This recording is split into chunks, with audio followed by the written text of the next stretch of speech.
Hey everybody, welcome to the Patty G Show. I'm your host, Patty G. We are here with Chase Tyler of the Chase Tyler Band. We're going to talk music, we're going to talk schooling, we're going to talk education and about how some expelling can turn you into the person you are today.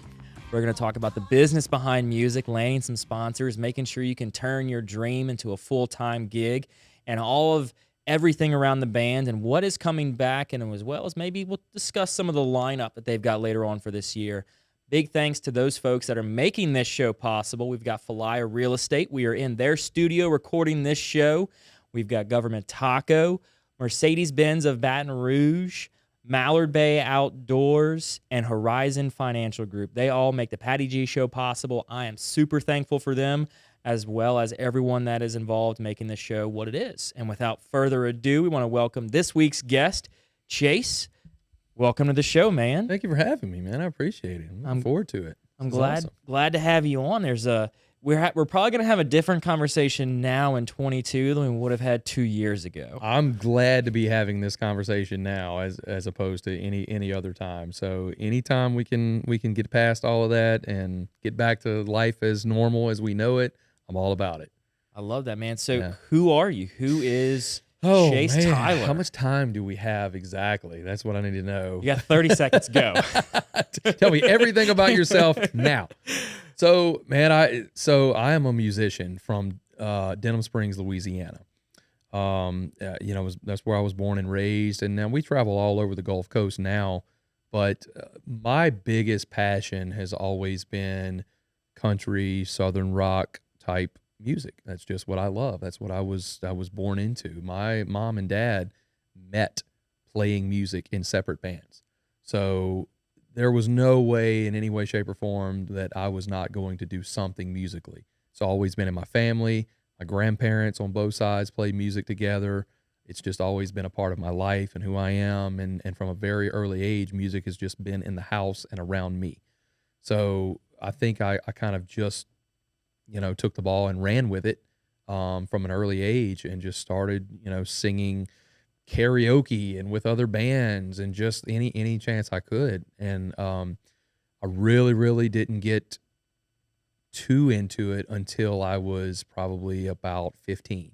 That's when things kind of changed for me. And I just realized music is the path that I want to go down, and I kind of followed it. And so that led me to right here today to be with you fine folks. So been pursuing music ever since, basically. Since 15. Since 15, yeah. That's when I really realized this is something that I want to do as a career, and I've been doing that ever since.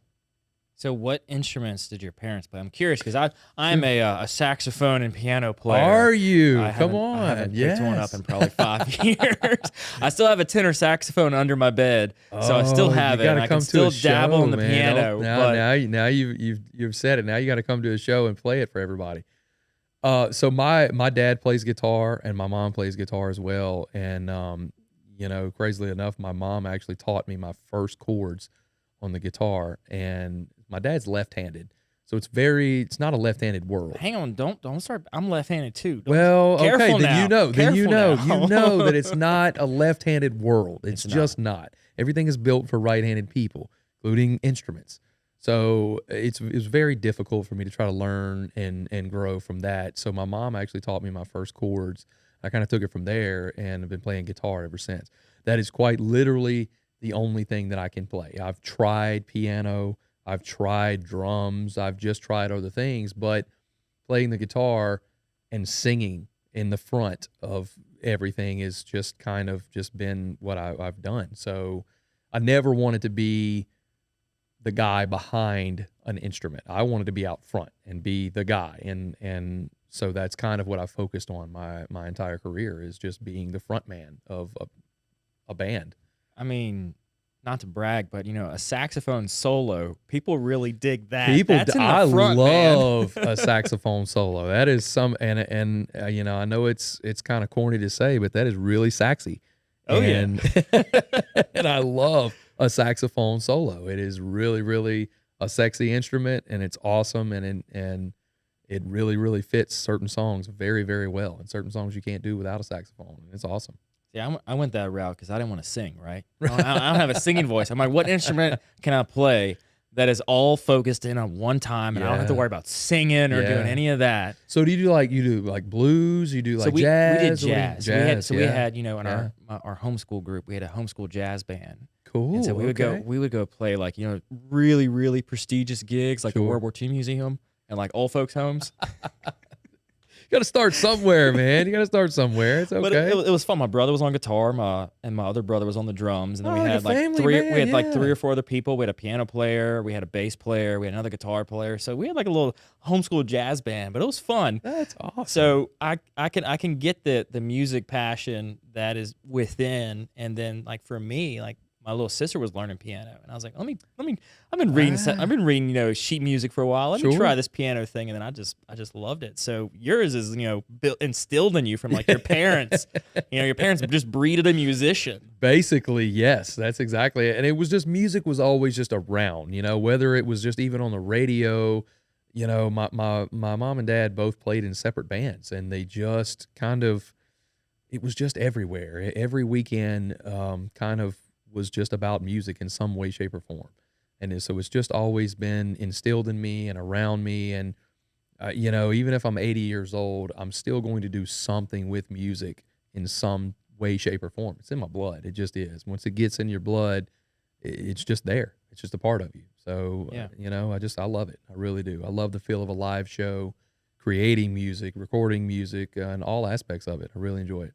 So now, was music their like full-time passion, like their full-time job, or were they also? No, they always had separate jobs, and but ultimately their passion, I guess you could say, would be music to come full circle. And like I say, my grandparents on both sides played music as well. So it was just always around. There was always a jam somewhere at my grandfather's house or something like that. The family would, anytime there was a family get together, on Sundays, on any kind of holidays, there was always guitars brought out. There was always a fiddle. There was always some kind of jam or some type of get-together that involved music. So it was just, that's where I kind of started to sing a little bit and just kind of progress and really found a taste and love for it. These family get-togethers, basically. See, I love hearing that. Like, just, my family we always get together and cook, South Louisiana. That was our thing. None of us were really musically talented. While my parents pushed musical instrument, it was more just cooking, but still having that family atmosphere of music is such an important part. It was like, it is your culture at that point, Absolutely. that you're raised on music, you're born into music. And so like from seeing your parents do this as a passion, did you ever think as a little kid, hey, I want to do this as my job? Like, was that ever a thought, or was it just it's fun kicking it back with the cousins and aunts and uncles playing music? When I was a kid, there wasn't. I really didn't like. Oh, this is just fun, It's just and it was just what we did, right? So I thought all families just get together in the kitchen and jam. Everybody does this. They all have a jam session. Of course, everybody has a jam session. But I do remember one specific moment in my life that was a turning point for me, I guess you could say. There was a Garth Brooks concert. I was probably about 12 at this time, and he played in Central Park to 1 million people, literally. And I remember watching that on TV and just having him captivate that audience in New York. I remember the feeling that I got that just like, I want to do that. I remember that as a kid, just being like, I want to do what he does. That is amazing. And I was mind blown by that, and of course I bought the album and I wanted to be Garth Brooks then, right? That's not a bad musician. It's not a bad guy if you're going to emulate somebody, that's going to be that. Right? Absolutely. That's definitely a good one. But I just remember that as being a turning point to be like, wow, that whole concert just captivated me and really amazed me. And so really kind of from then on, I was just like, I really thought this mic could do something, and I really want to try to further that, so, and now here I am. So like, how did your kind of, did you walk in one day after the Garth Brooks concert and tell your parents, hey, I'm be a musician. That's my career choice. No, it really was decided for me. And this is going to get into a whole new thread of myself, but I was singing a little bit and playing and kind of starting to record some things here and there, and nothing major, but just trying to feel out my voice. And so I'm 17 years old at this point. Okay, fast forward to me being 17, just singing around the house, still sitting in with a band or so here and there to do a couple of songs. I'm 17. What can you really do? Right. So I started to fall in with a rough crowd in school, and I was going down a dark path in my life at 17. I just turned 17 years old, and I really started to get into a little bit of drugs and things like that, and ended up getting arrested from Denham Springs High School. I caught me smoking weed in the parking lot at Denham High. Totally my fault. No one else's fault but mine. I was there with a couple of buddies. Like, we should not have been doing any of that, but it was a whole situation. They shut the school down, brought in the dogs, like had a whole locker search situation. Y'all brought on like a whole big. Oh, it was it was a whole operation. I mean, it was a whole thing going on, and it was a turning point again for myself, because until that time, I didn't really know. I hadn't real no direction. I wanted to sing and I wanted to play music, but I didn't know how to accomplish that. I didn't know what to do. So I guess maybe, I don't know, falling in with the wrong crowd. Honestly, it turned out to be a blessing in disguise, and I'll talk about that, because I got arrested. They booked me, kicked me out of school. There was no, and this was in the 10th grade. I was. How long were you in for?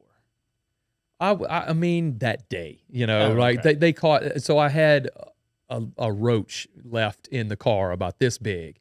So they made it into a little bit bigger deal than what I would have, obviously. But it was at the time they needed to make an example of somebody, and they made an example of me. So they expelled me from Denham Springs High School. And when I was 17 years old, I got to finish. I was 2 weeks away from finishing the 10th grade. So it was a whole thing. They ended up letting me finish the 10th grade, and it was a done deal, but I could not return back to school. So that was it. School was over. And at that point, they said permanently, you're not welcome so back. I can come back in 2 years, but I'd have to restart at the 11th grade. I'm like, I'll be 19 years old in the 11th grade. I'm not going to do that. Yeah. That's not going to happen. So my mom's like, okay, you can go to work. It's your options. You can go to work. So I started to look for a job, not knowing what to do. I'm 17 now. I'm not in school. What am I going to do? Lo and behold, when God closes a door, he opens a window. Lo and behold, I get a call a month after I get expelled from a producer from a show in Branson, Missouri, looking for someone to fill this slot for a show that he has put together in Missouri. I'm like, that's a little bit north of I-10. It's just by a few minutes. Yeah. So, of course, hearing about Branson, knowing that it's a really, really great place, I go up there and audition for the show and ended up getting it. And so I came home and I told my mom, like, look, now again, I'm 17 and I'm just turned 17 at this point. So I'm like, look, what else am I going to do, right? You can't even vote yet. Can't vote. I can't. No. And I just got kicked out of high school, right? So, I'm really in a bad spot mentally. So she's like, well, you got to go. You want to sing. This is a stepping stone towards that. So I moved all by myself, everything that I own in a truck to Branson, Missouri to be a part of this show. I ended up spending 4 years in Branson. And going from different shows, I was in different stage shows with Mo Bandy and just Mickey Gilley's show. And I made quite the career for myself at 17, 18, 19 years old. I bought a condo. I had my own vehicles. Again, living in Missouri, 3 states away from anything resembling an authority figure, to me. And I really, really...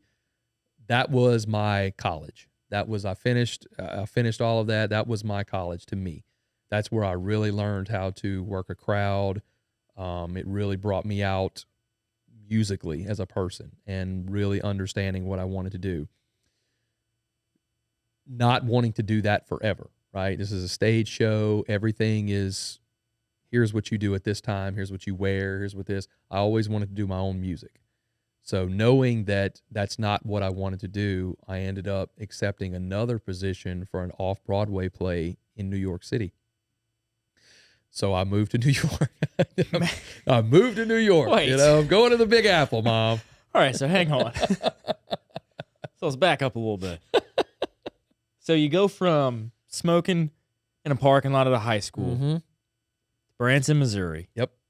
To going essentially having your college there for 4 years. And now somebody from New York, quote unquote, the big time, right? Time. Calling you up and like, did they call you? Did you approach them? How did the New York come into the picture? There was a producer at one of the shows in Branson that I did. So I did 3 shows in Branson. There was a morning show, a matinee show, and then a night show. So in Branson, you could do that. Shows were only 2 hours long.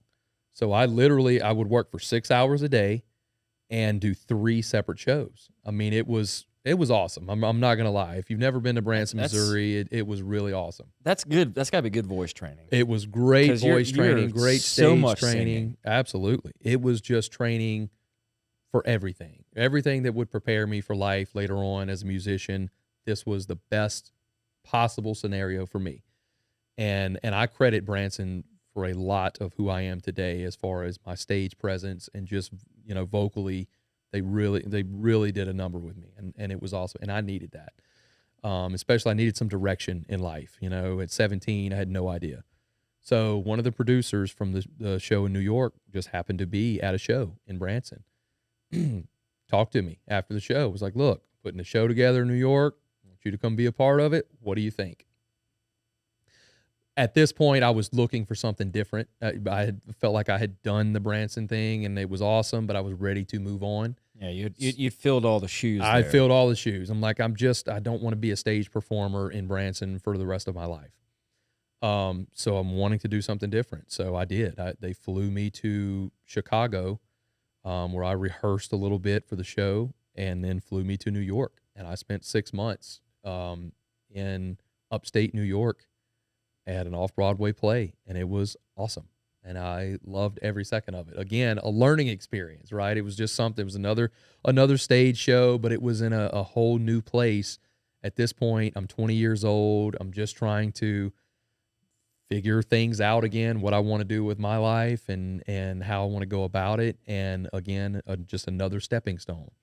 So where do you go from here? Well, so hang on. So while you're in New York, I mean, what do you? You say it's a Broadway show. What are you doing exactly? Have you ever seen the show The Blues Brothers? No. I was Elwood Blues from the Blues Elwood Brothers. Blues, That was okay. my position. I'm sure. So I'm it was. I'm gonna have to look this up. Yeah, now. no, it's a great movie. It's a comedy skit from the 70s, and then they made it into a movie. But I was Elwood Blues, so it was a sketch show. There was some comedy involved as well, and things like that. But it was amazing. It was a really awesome experience in New York. Again, I'm 20 years old. I'm living the dream. I'm making great money. Especially for a 20-year-old. For a 20-year-old. For people to say, hey, we're going to fly you. Absolutely. Like, that phrase, fly you. Absolutely. Wait, you mean I don't have to get on like a Southwest bus? No. They flew me and put me up in a cabin, and I lived the life of a king for quite some time.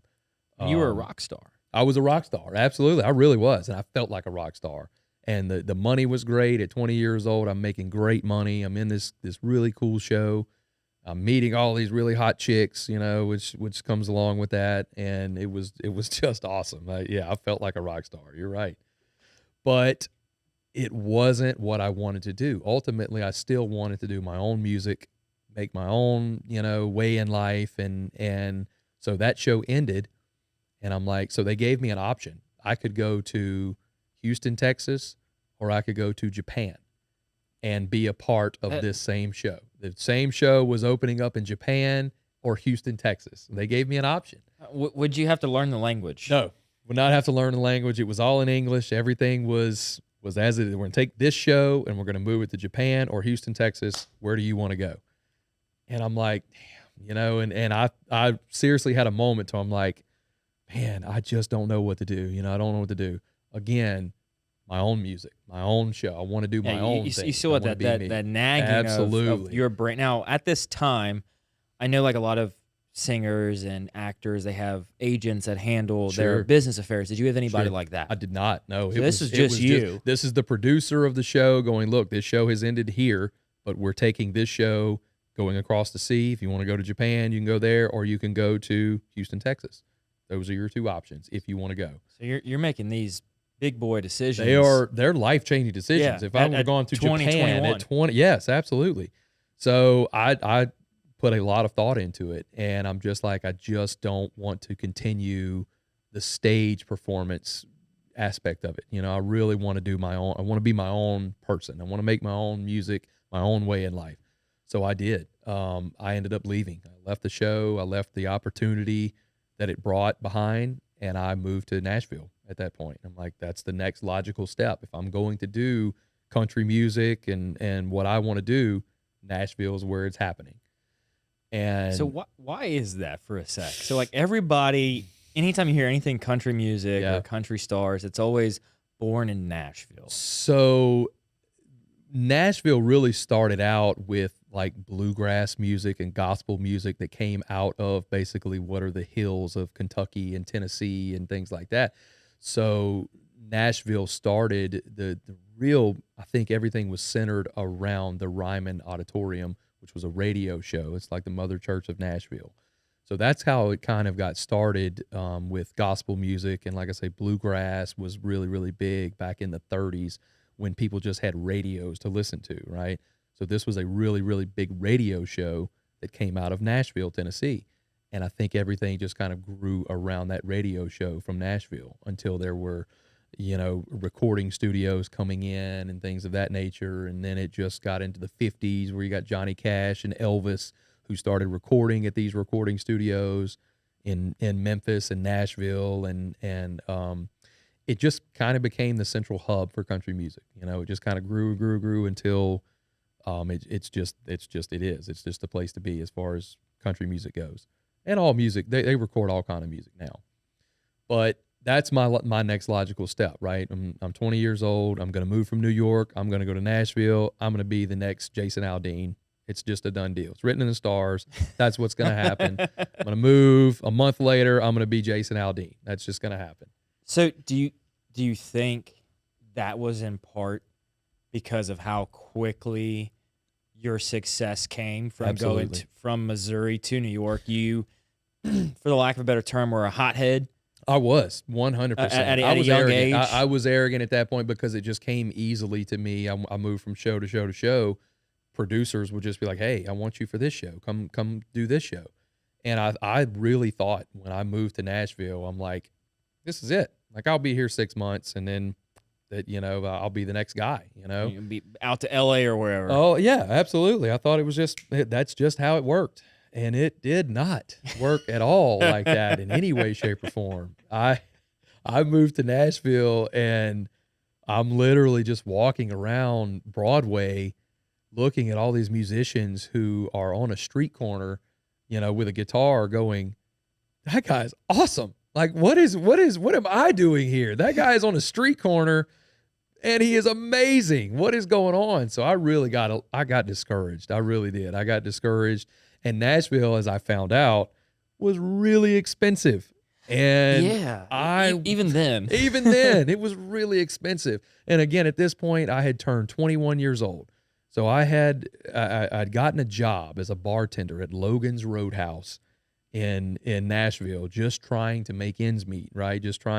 That'll be a great way to network, right? I'll be a bartender. Everybody drinks, so we'll be a bartender. I'll meet this person. We'll meet somebody, and it'll be fine. This is like the classic rom-com where the bartender gets up on stage towards the end of the night and sings their set, falls in love with the girl. The producers there say, "Hey, we want you to come in the studio." It's right? a fairy it's tale. A fairy tale. Yeah. That's how it always happens, and it did not happen in any way, shape, or form like that. No, that's not made up. I ended up working so much just trying to make ends meet, pay bills and things like that I couldn't do anything musically. I never got a chance to really explore Nashville and everything that it had to offer. Now, keep in mind, I moved to Nashville not knowing a soul. I moved up there not knowing a soul. Just this is where you got to be. You got to be in Nashville. You got to knock on some doors. Country music's Nashville. And I ended up, so what was a turning point for me in Nashville, I got pulled over at a stop sign. I ran through the stop sign, and the cop popped me for 8 different violations on my truck. Expired inspection sticker, no tags, no seatbelt, the illegal tint. Like, I ran a stop sign. Oh, you were a gold mine for him. Absolutely. You were a gold mine. She just wrote ticket after ticket after ticket. And a matter of fact, they came and towed the vehicle, wouldn't let me drive. Wait, she wouldn't let you drive it off? I walked on the side of the road back to my apartment. They would not let me. They towed the vehicle. Chase, what did you do to your truck, man? On the way home, as I'm walking home. So this is probably about 1 year into me being in Nashville. On the way home, I called my mom and I'm like, "That's it. I'm done. I've had it. I'm over it. I'm moving home." Like, that's it. I had enough. So were you playing, doing it? So you weren't doing anything musically at this time? I had won 2 karaoke competitions at just local bars around Nashville, just from like, "Oh, we're drinking tonight. Let's go hear this karaoke. Let's go sing karaoke. We'll have a $100 contest," and I ended up winning a couple of those. That was as close as anything that I had come to Nashville at doing anything. It was terrible. It was a terrible, terrible experience. As a matter of fact, I wrote a song about it, which is out now. You can buy anywhere you can. But it was a terrible experience for me. And I know some people go and they're like, "Oh, Nashville was just awesome," and it was just that I hate Nashville. I hate Nashville. So wait, you still have I still have a very burning passion, burning hatred. And I'll tell anybody. And I've been back several times since then. And every time I drive into Nashville, I'm just like, Nashville. But I bet you don't run that stop sign. I don't run that stop sign anymore. That's for sure. I don't know whatever happened to that truck. Like, yeah, I think I left. Wait, so you never got it out of the pound? No, never got it out of the pound. My mom came and picked me up. I'm Louisiana bound. Well, can we buy Chase Tyler's truck? You probably can't. Somewhere. I probably still owe like some tickets or something in Nashville because I never did pay all of them off. I don't think. Wait, so after a certain point, like a warrant for your arrest comes out. You think you have a warrant for your arrest in Nashville? Honestly, there's a possibility that I probably owe somebody some money in Nashville, and that may be why I hate it so much still to this day. I don't know. Honestly, I just don't even remember whatever happened with all that. I did pay some of the tickets. I know I didn't pay them all. So in other words, you're not we're not going to see you booking any shows in Nashville. Not anytime soon, that's for sure. And you'll likely have somebody walk up and you'll be on stage and they'll be like, "Hey, Chase, come see. You've been served." You've been served, yes. And it's very possible. I'm sure like the statute of limitations has run out on that at some point, right? But I hope, yeah, at this point, I hope. So honestly, I was over it. I did the Nashville thing, and I'm like, I'm going to go home to Louisiana where I was born and raised and start my own band and I'm going to grow my fan base at home where people know me and where I'm loved and where I have family and friends that can help me out, and I'll expand from there. So going to Nashville was definitely the wrong move. So I get home and I'm 21 years old and I'm like, I got to start somewhere. And I put a band together. And how? So I actually took out an ad. Wait. I took out an ad. Okay. Understand the times, right? This is before Facebook. What years? What year are we in? Oh, man. So the year, what year exactly with it? So this would have probably been around 2011. Okay. 2010, 2011, somewhere around there. 11, 12 years ago. 11, 12 years ago. Okay. I took out... so Facebook wasn't... Right. Facebook was not... MySpace. There was no Facebook Marketplace. MySpace was still a thing. That was still what was going on. And again, I think Facebook was kind of in its infancy and kind of just like for colleges, right? So I think... Facebook wasn't really a thing at the time. It was MySpace. And I'm just like, I put out an ad out like, singer seeks band and musicians to start doing gigs with and stuff like that. Where'd you put the ad? This It was in the paper. like the It was, classifieds? it was literally section? in the classified section. Like, looking for band, local artists looking for band. Because again, I'm just trying to figure out how to start. I'm literally starting from ground zero at this point. I'd already been to Branson, already been to, New York, Nashville, but now I'm starting from, and I had been gone from home now for 5-6 years. So I'm trying to, reintegrate to Louisiana lifestyle and catch up with some of the family and friends that I've been missed out on. So I'm just trying to figure it all out. And that was my next step, is just put an ad out there and let's just see. Somebody answered it. And he and I are still good friends to this day. And he became my guitar player and manager. And just kind of helped me navigate the backwaters of Louisiana, and like, let's just start out at the Mexican restaurants and the daiquiri shops, and and we did. And it just kind of, as I learned later on, it took me a year or two, but Louisiana is a very small network as far as musicians. A lot of people know the same musicians and the same bass players and drummers and things like that. So it's a very small network. So I kind of started there, and my guitar player was like, I know a bass player, and he knows a drummer, and so it just kind of took off from there. And it took me several years before we really, really started to make a dent in the Louisiana scene. We played a lot of daiquiri shops and a lot of Mexican restaurant circuit, and and fun times, but we weren't doing anything of significance. We weren't doing any big fairs or festivals or anything like that. One day it just kind of changed. We just started to, I think just persistence pays off.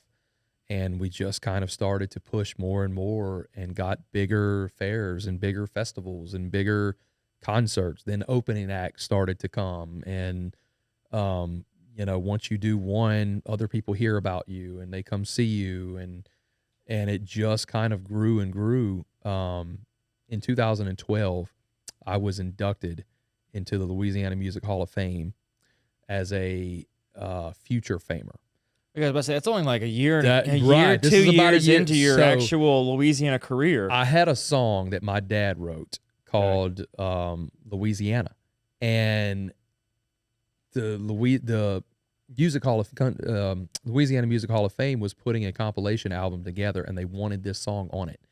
So he's like, look, I'm going to put you in, the president of the Hall of Fame was like, I'm going to put you in, I want you to be a future famer. I need this song on this compilation album. I'm like, okay, that sounds great. So I became a future famer of, like, he's like, basically, we know you're going to be famous. You're doing great things. We know you're going to be famous one day. So we'll put you in the future famers category. So technically I was inducted, but it was in a separate category. It's like, you're going to be there one day. It's that phrase that people will give to someone who's working at a craft. They'll say, you've got a lot of potential. A lot of potential. That's basically what it is. The best backhanded compliment you can give to somebody.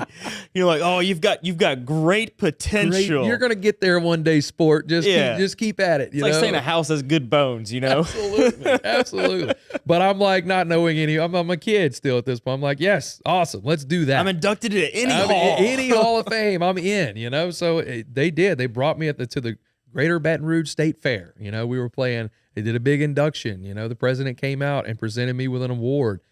To that moment, that was the biggest gift for me. Like, my state is recognizing me as an artist. I'm like, I've made it. To me, I've made it. I'm legitimate now. So they have to start accepting me into some of these things, and they did. After that, we really started to gain traction in fairs and festivals and bigger concerts and things like that, and just kind of climb the ladder. I started to put out, original albums and write my own music and just kind of, work the Louisiana circuit basically, and then start to spread out to Mississippi and Alabama and Florida and Texas and the Gulf Coast. That was always, when I hit about 25 or 26, I'm like, I want to work the Gulf Coast. That's what I want to do, and that's where my home base is. It's where my fan base, core group of people are.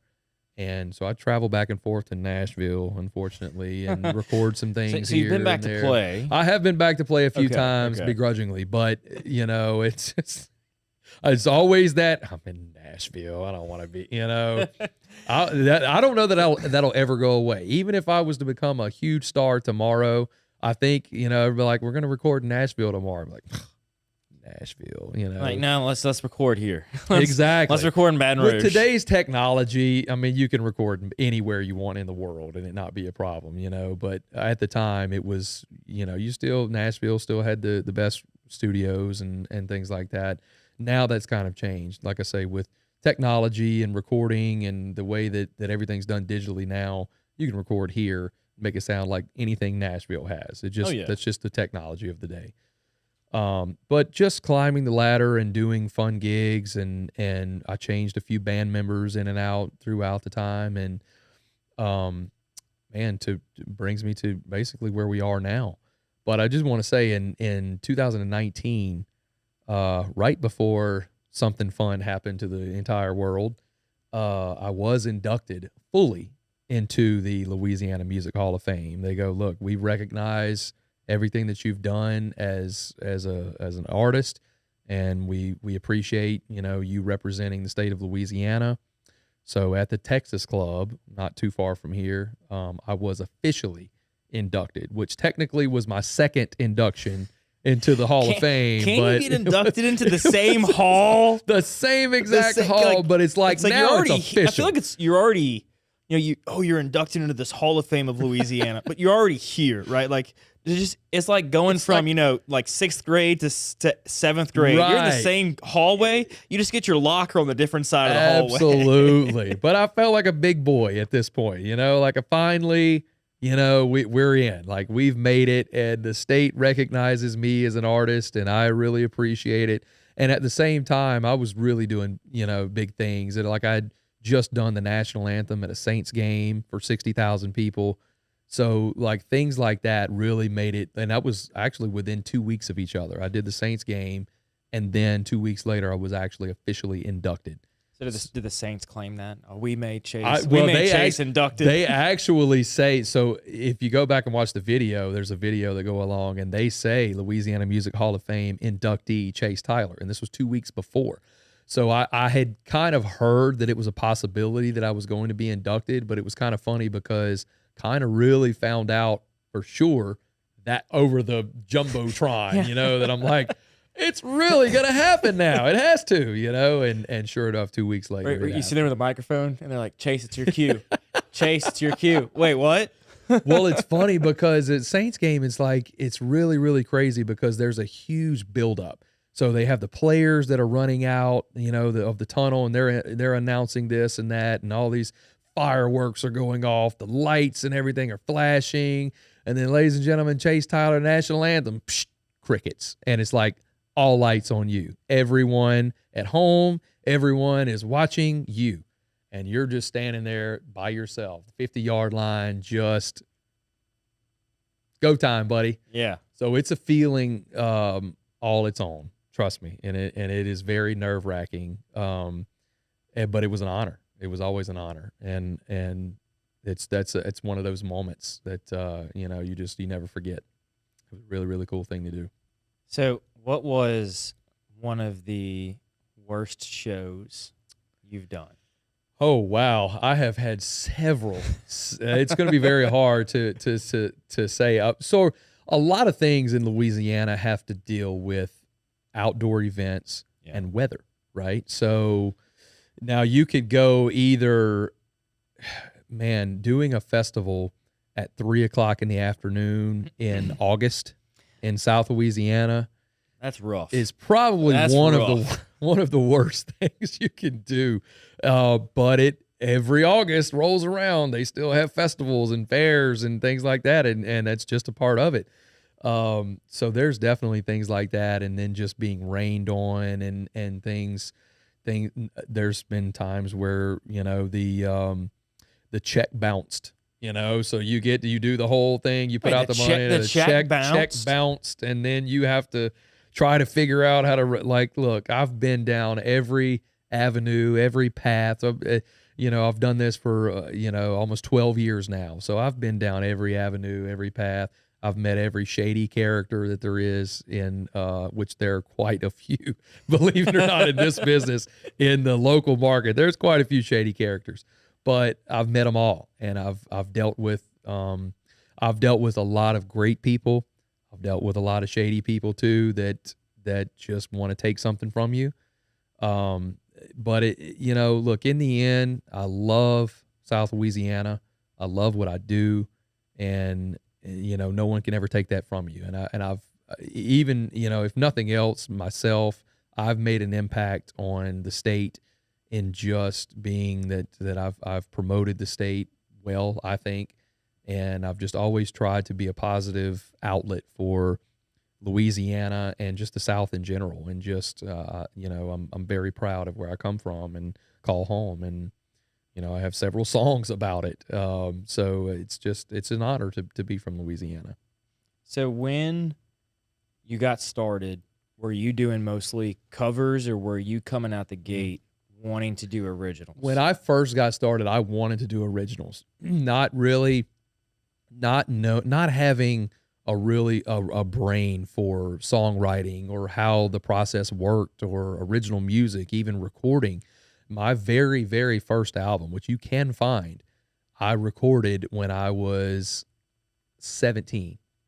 So Now, this was right before I got kicked out of school, as a matter of fact. But again, I was just trying to figure out the process, trying to figure out how it worked, and my mom was my producer, right? So that was interesting. Look, And you gotta, everyone starts somewhere. you have to start somewhere. My first 2 shows were on an iPhone 8. See, there you go. I get it, there man. you go. You understand. You got to start somewhere. So, just trying to figure out the process and everything. But I started out with a couple of original songs. But in the end, people want to dance and party to songs that they know. So you always have to throw in cover songs, especially, I feel like especially Louisiana and the South in general, these fairs and festivals, they like songs that they can sing along to, songs that they know. So our show still to this day, 2022, will do probably 10 to 12, 13 original songs and covers. In a 2-hour show, we'll do, basically it's half original, half covers, basically. I feel like that's a good ratio, though. It is. Like, especially for a Louisiana band. It keeps people interested, and you obviously you want to push your original songs, but they don't know all of your original songs, and so it's kind of, you got to kind of feel it out. Honestly, you got to kind of play the crowd and just see what they're into. And so we try to work up a show to where it's about half and half, and so where we can still push all of our original music and our singles that we have and all of that stuff, and but along with, we understand that you want to dance and party and sing along to songs that so we try to do a little bit of both. Yeah, I mean, especially in Louisiana, everybody wants to have, we were talking about DC Mardi Gras beforehand. Yes. Everybody wants to have a good time when they're at a concert, Absolutely. And if your original songs work well within the lineup, by all means incorporate them. But at the same time, and I was a quote unquote DJ in high school. My brother and I started a DJ business. We would do weddings. Okay. And it was all about crowd control. Yeah, absolutely. And you've got to know what they want and what they're feeling in that moment. And if you have an original song that may not fit what they're feeling, you got to play a song that's going to fit. Look, man, that's an art form. Like weddings and private parties and even down to fairs and festivals and bigger concerts and things like that. Reading a crowd and knowing, like, this is going to work or this is not, that's an art form. It really, and I know people out there are laughing at me like, that's not an art. Like, I get it. I'm not an artist. No, it is. But it is an art form. Like, understanding what a crowd is into and what they're feeling at that moment, and understanding, like, maybe you need to make an adjustment here and there. And like, this is not going to, this ballad song is not going to work right now. Like, they're in party mode, That's an art form. It really is. And I pride myself on kind of having a sixth sense of what they're feeling. And you get energy off of the crowd. I mean, you do. You feed off of that. The band feeds off of that, and I feed off of that. And sometimes, look, I've had several shows to where it doesn't matter what you're playing, they're not feeling it. So it just doesn't matter, okay? and that's You've had just some of us, happens. there's like crickets in the audience. Just nothing. They're Like just we'll sitting end there. a song and they're like, "Oh wow!" I'm like, "That was like our best song." Like I don't know what to do. All of our effort was there. Absolutely. And then you get other things to where there is no wrong song. It doesn't matter what you play. Yeah. The crowd is just about it. So in those particular crowd situations where you could play like 2 chords on repeat and they would just jam out, is that when y'all try new songs, or you try to push your originals? Absolutely. That's when we do new things. And we're always, as a band, we're always trying to keep things fresh. We're always trying to write new songs and do new cover songs as well. You have to keep it fresh. If you do the exact same show, we have a lot of fans that have been with us for years now that come to see a lot of our shows, and they know like when we're about to do a song. So we try to keep things fresh and try to add new songs as much as we can.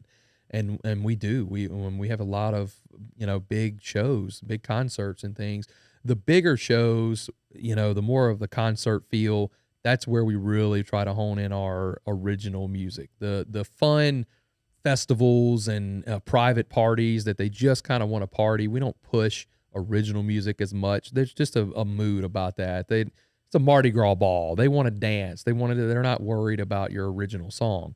But the concerts and the bigger stuff that we can get a lot more people. That's more of a concert atmosphere. Again, It's knowing what that is and when they want it. It's an art form, and so it just depends on what the crowd wants. That's kind of what we feed off of. So I know some bands, and for some concerts, they'll send out like a lineup of what they're expected to play. Sure. Have you ever sent out a lineup and then had to totally toss it out the window? I have. So I generally try to think about each show as how it's going to go down. Like we have a show this coming Saturday. Try to think about, visualize it. Like, okay, I'm on stage, and in order, I kind of make the lineup and go, okay, here's what we're going to do. But I have, I have what is called a talkback mic. So we all in ears. The whole band is on in ears. So I have a talkback mic that only the band can hear. So I talk into this special microphone that only the band knows what I'm saying. At least 5 times a show do I have to be like, all right, we're going to skip this next song, and we're going to go to the next song, And I mean, they're looking at the lineup, and of course we all have a set list, and it's just about feeding off the crowd. And not only that, it's, there are some times where I may need a break, and I just go, let's do like a slow song to kind of give me a rest moment, kind of thing. Of course, we have a female singer in the band as well. So when I need a break or, sip of water or something like that, she will sing a song. And that's really, really worked out well for us. So, there's all kind of times where I have to change mid-show. Like, we're going to do this now and go this way. And again, it's an art form. Feed off the crowd, understand what they want. That's just kind of how it works. So now, what about like requests? Like I've been to some concerts where people like hold up their phone, asking for a request. Do y'all ever play to that as well? Depends on the show. Like if we're in concert and we're playing to 5,000 people, this is the set list that we're going off of, right? I'm not going to play Brown Eyed Girl because you want to hear Brown Eyed Girl. I love the song, but this is not the time, okay? Like, understand that. So we try to, it just depends on the show. If we're at a bar room on the river and somebody's like, hey, what about Brown Eyed Girl? Then that's a little different. And a lot of times people will bring us money. Be like, here's $100, I want to hear Brown Eyed Girl. You got it. It's that's gas money now. That'll get me almost half a tank nowadays. So that's what I've seen. I had my first floor Bama experience from my brother's bachelor party, and that's what they were doing. People would walk up and say, "Hey, they would put money in a jar," and the singer was like, "Hey guys, you want to hear a song? Let us know. Write it on a piece of paper, put money in the jar, and we'll play it. Write it on a $100 bill and send it on up here. We'll play whatever you want." and as a band, you're up there saying, "Look, we're getting a set fee to play at this show, and if we've got people saying, hey, I'll give you $100 to play this song." Now he priced Freebird at $5. Right. See, everybody does. There's usually like Freebird, Brown Eyed Girl, like Wagon Wheel. They always go a little bit higher for those because they're always requested. Tennessee Whiskey is another one. It's just always requested, especially, Gulf Coast region. But it just depends on the show. If we're doing something smaller to a few hundred people and it's more intimate and things like that, then yeah, we can absolutely, if we know it, we'll try it. That's not an issue. But if we're live in concert, you're getting this show. That's what you're getting, and that's all there is to it. We're not doing happy birthdays to anybody, that's another big thing. We're in a show. I mean, everybody's like, it's her birthday. Absolutely. It's his birthday. And like, once everybody's you do doing one, it. 9 other people will come forward and go, it's her birthday. It's it. I'm like, okay, look, I'm sorry. We did birthday once. We know it's not your birthday. We know it's not your birthday. That's just part of it. That's part of the music scene, though. So from the business side of things, we were talking beforehand how COVID kind of gave a disruption to not only the shows y'all were playing, but you were doing this. This was your full-time gig. Yeah. And then you had to make a pivot and say, well, I got to put food on the table, right? Absolutely. Bills keep coming in. And then now you're kind of starting to get back to that element from the business standpoint. When was the time, I mean, with COVID as the exception, that you knew you were like, I can do this for a living? So there was a time, yeah, absolutely. So I was driving a truck for Mockler Beverage, believe it or not, delivering beer. And I was I was driving the truck and I was getting messages on, at this time, Facebook was a thing now. It was just, still in the infancy, but I was starting to get messages from fairs and festivals going, hey, we want you to play this fair. And I would have to deliver the beer, check it all in, all that kind of stuff, and then message these people back before I got to another stop. And so this is still all you, like no managers. This is still involved. all at this point. This is still all me. I'm the guy, right? And I'm like going from stop to stop, and I'd have to literally just wait till I got to the next stop, call these people back, price the gig, get all the details, all that kind of stuff, until it just got to the point to where I'm just like, I can't do this anymore. I can't physically be. Can't do both. I can't have a foot in both worlds. No, it just didn't work. So I talked to my wife, and of course, that's the decision maker, obviously. And I'm like, look, definitely. Here's what I want to do, but 100% she was on board, because it was kind of the same thing. Like, I can't live in both worlds. You got to pick one path or the other. And I just always done music. And again, it's always been a part of me, and I've always been happy doing that. And she knows that. And so she's always been my biggest supporter. She's like, yeah, you should. It's time. Just quit your job. So I did. I quit my job. And ever since then, it's just been, an uphill climb until 2020. And then it was, everything was fell a off. downhill crash. In March 14th, I believe, is when we actually officially, or 16th, one of those, we actually officially shut Louisiana down. I know other parts of the country had shut down before that, but I think that was about the time that we shut down. And from March 16th, I believe it is, March 16th to about June of 2020, we canceled 76 dates. And that's A lot of dates. we had a lot of dates booked. We had, and this is, mind you, this is 2 months after I was inducted into the Hall of Fame. So I had gotten, the induction hit, and I had just done the Saints game. So I really had a lot of media attention on me at the time. And I was getting phone calls left and right, fairs, festivals, big, shows, things that I had always wanted to do and strive for. And like, we're really starting to see some real results. 2020 hit and really just set everything into a downward spiral, for lack of a better term, for a few months. And literally between that time, we canceled 76 dates that were just gone.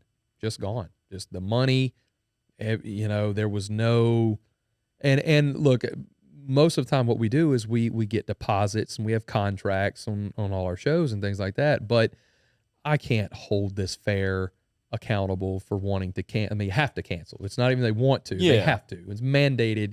You can't have more than 20 people outside at one time. So they have to cancel. So it's not like I can be like, no, you still have to pay me that money. Under contract, legally, I could have been like, no, I'm owed this money. pay me now. But I would have never, I would have gotten And such a nobody bad wants- reputation. nobody wants to do a wants show work. with that. Absolutely. Who's going to want to do that? So I'm like, no, we'll work with you. We'll cancel it till next year. Well, 2021 rolls around, and then kind of the same situation. We're still waiting on COVID to be over with, and it's not over with yet. So they canceled everything again. So for about a year and a half, we just played this cat and mouse, trying to play a gig outside of the realm of legal.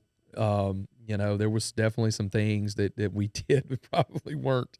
Matter of fact, I made the news for Allegedly. one of the shows. Yeah, I made the news for a show one time, and one of my best friends got fired from her job because she was there. She was there. She was at a show. We had a show. It was a big show.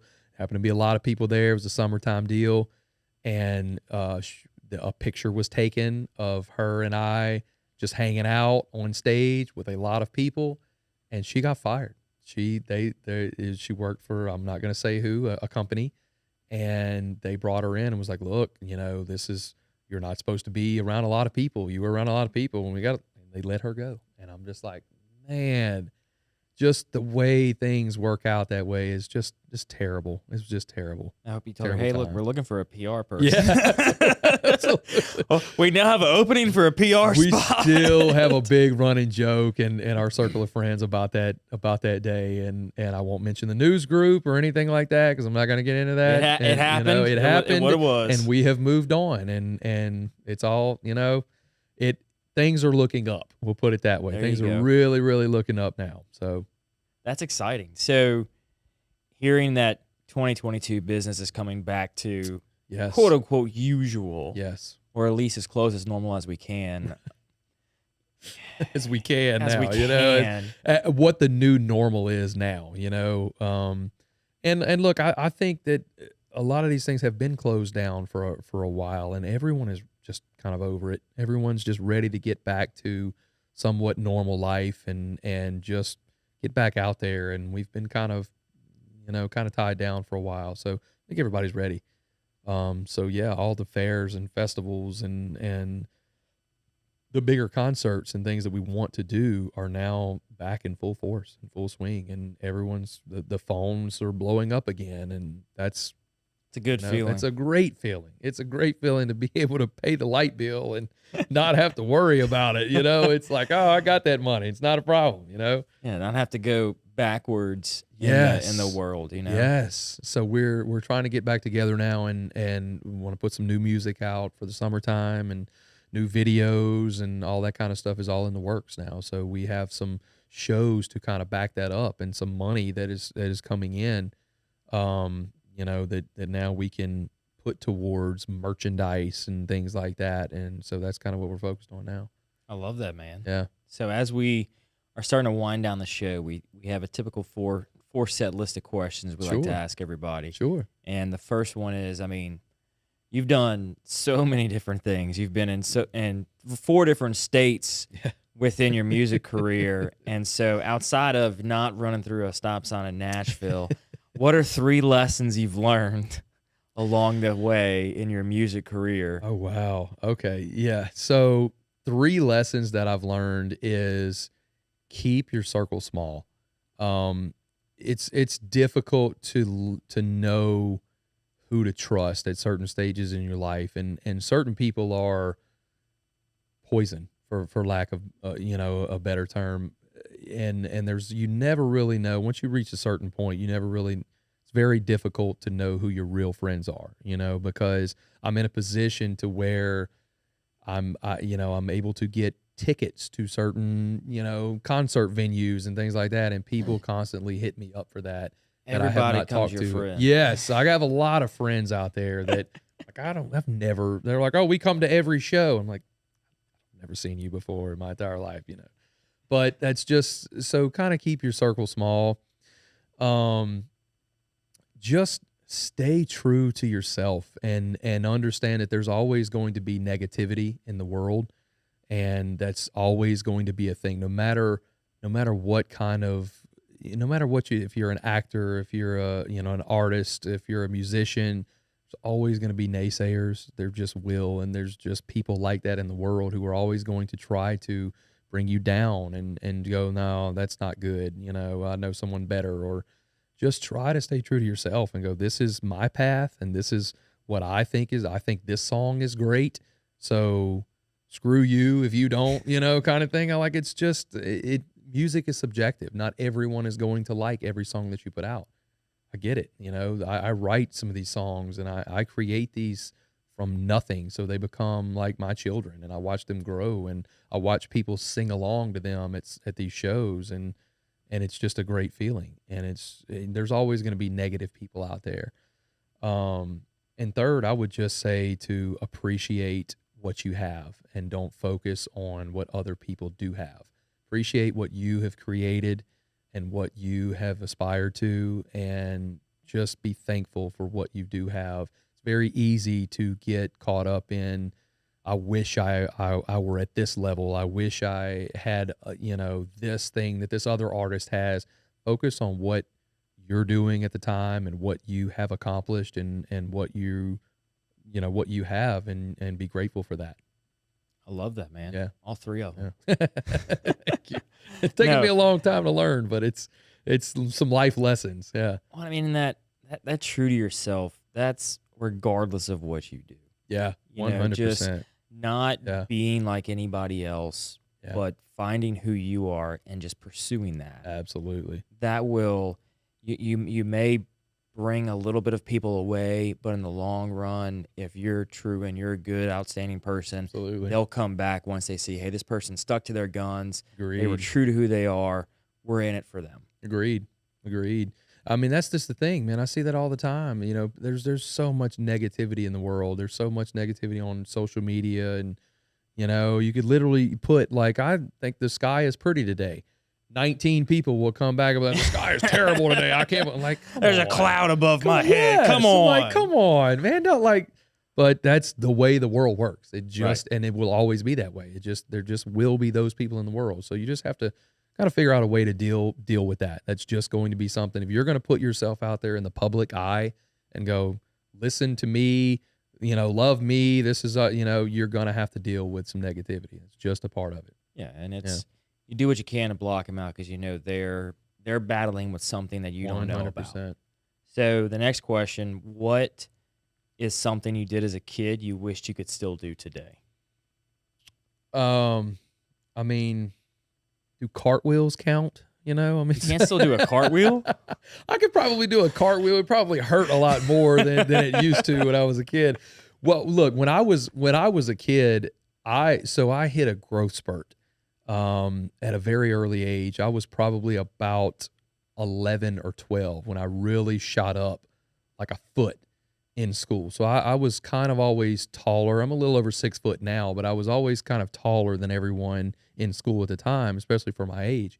So I really thought from an early age that I was going to be a basketball player.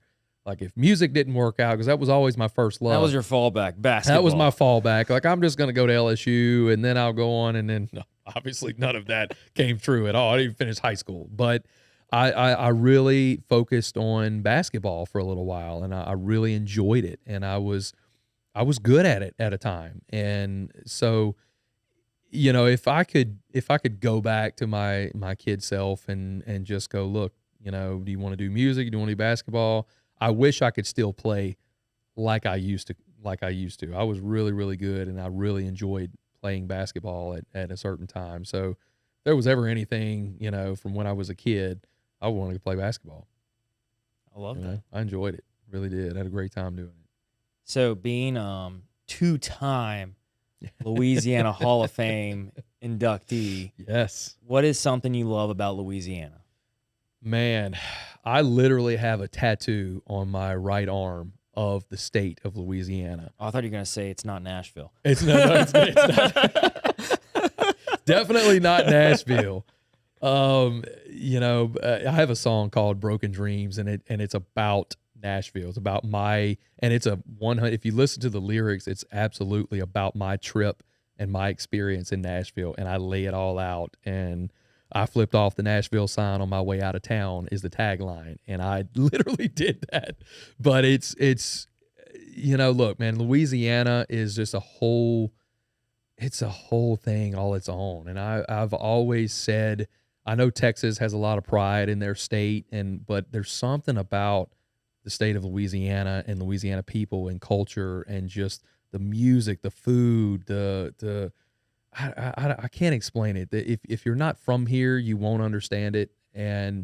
But I was born and raised here, and there's just something about our culture and our people that is just different, and it sets us apart from every other state in the country. And I just think it's the greatest place ever. And I again, I have a song called "Louisiana's My Home" because of that.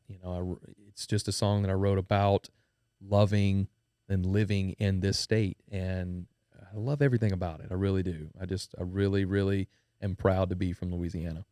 I love that, man. Yeah. So for the final question, what can I do to help you?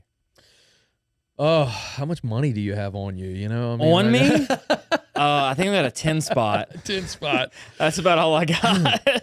Man, at this point, honestly, that's like 2 gallons of gas. Absolutely, yeah. You can get 2 gallons of gas now. At this point, so what we're doing is we're getting back into our shows and back into our, just getting back out there phase, because I don't want to say COVID is over, because it's not, and it's still out there, but it's on the decline. So right now, just if you could tell people to come out and see us, that would be a big help. Understanding. We got you a camera. Look, we want everyone. What are some upcoming shows? When can they see you? This very Saturday, actually. So we're live, everything. So this very Saturday, it's March 15th now. March 15th. So March 20. March 19th. March 19th will be Saturday. We will do 2 shows. The first one being from 3:30 to 6:30 will be at the Chalmette Crawfish Festival. That's a big one, and that's a lot of fun. And then we'll leave from there and do Bulls, Bands, and Barrels at Lamar Dixon, and that's a rodeo, and we're playing with Colt Ford. That'll be a nice big concert. They've sold close to 5,000 tickets for that so far. That's exciting. So that'll be Saturday, and that's just one day. So it's a long day. It'll be a long, fun day, but it will be a great time. So come see us, buy some merchandise, check out, download our songs anywhere you can. Buy our songs, Spotify, Apple Music, iTunes, any of that. We have songs, we have videos. So just any kind of support you can give, we'd really appreciate it, and we'd love it. Absolutely. Yeah. And we'll be sure to link up their website and their Spotify and everything in the show notes of this podcast. So wherever you're listening to the show or you're watching the show, come back, check, and they'll have links to everything to go check out the Chase Tyler Band and make sure you can get and support whatever you need. And also find out the shows, the lineups, and where they're going to be. So thank you so much, Chase, for coming on the show, man. I really appreciate it. Man, thank you for having me. I really appreciate it. I really enjoyed it. This was fun. There was a lot of back history there I was able to learn. That was exciting, from being expelled from school and arrested, to a 2-time inductee into the Louisiana Music Hall of Fame. A lot of hard work and a lot of heartbreak, but I made it. I enjoy what I do, and I really love it. Well, and I think it goes to show, too, right, that it takes time. To make time. Something great. Yes, it's not going to happen overnight. Rome was not built in a day. And look, man, I'm not done. Like we still have several things that we want to do and accomplish as a band, and I want to accomplish as an artist, and just climbing the ladder. And we've been held back for close to 2 years, and I think that's we're really starting to get back to it, and we have a lot of cool stuff coming up. So be on the lookout. I love that. So thank you all, everybody, for listening or watching, whatever you're doing to consume this show. I appreciate it. I know the guests do. We are always thankful to every guest that comes on the show. Be sure to check out the Chase Tyler Band, our guest this week. And if you're loving the show, we'd be more than happy. We'd be more than grateful if you took the time to share us, leave us a review wherever you listen to the show. And while you're there, do the same thing for Chase Tyler Band. We're on Spotify. They're on Spotify. Check them out. Subscribe, comment, whatever it is you want to do to show support. They love it, and we will as well. And thank you all so very much for listening to this episode of the Patty G Show. We are excited with where the show's going, and there's going to be a lot more coming your way. And a big thanks to all of our lovely sponsors making this show possible, and you're going to hear a little bit more about them right now. Thank you all so very much for listening to this episode of the Patty G Show, brought to you by Government Taco. They're located on the corner of Government Street and Jefferson Highway. Jay is always slinging up a new taco of the month, so if you're a frequenter to Government Taco, let us know in the comments what you thought about this month's taco of the month. If you're not a frequenter, maybe trying out this month's taco might just convert you.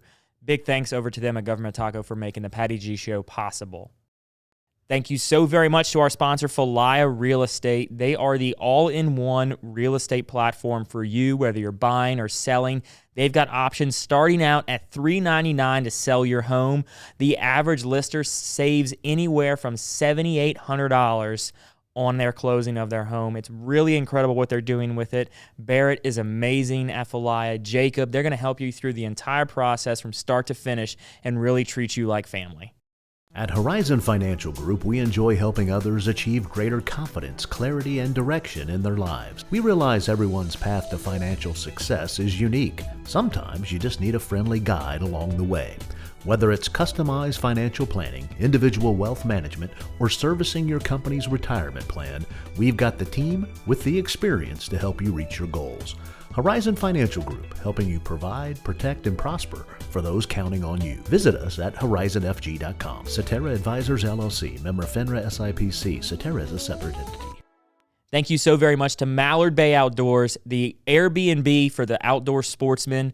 If you're looking to book a hunt or a fishing trip, this is the platform to use. They were a past guest of the Patty G Show. We got to learn all about what they're doing from the ground up. They are really revolutionizing the booking process for hunts and fish all across the country.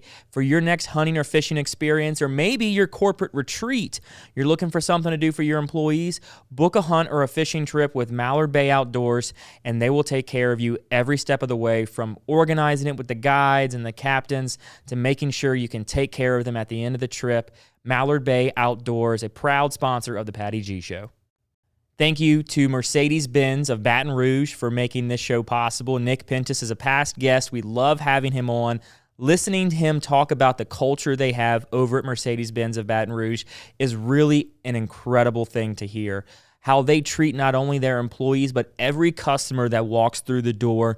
You are more than just a number to them. They're going to give you that white glove concierge service every step of the way. They're going to make you feel like family and take what can be a stressful time in people's life, shopping for a car. They're going to make it so enjoyable and so pleasurable. You're going to want to go back there time and time again for every new vehicle. Thank you so very much for Mercedes-Benz of making this show possible.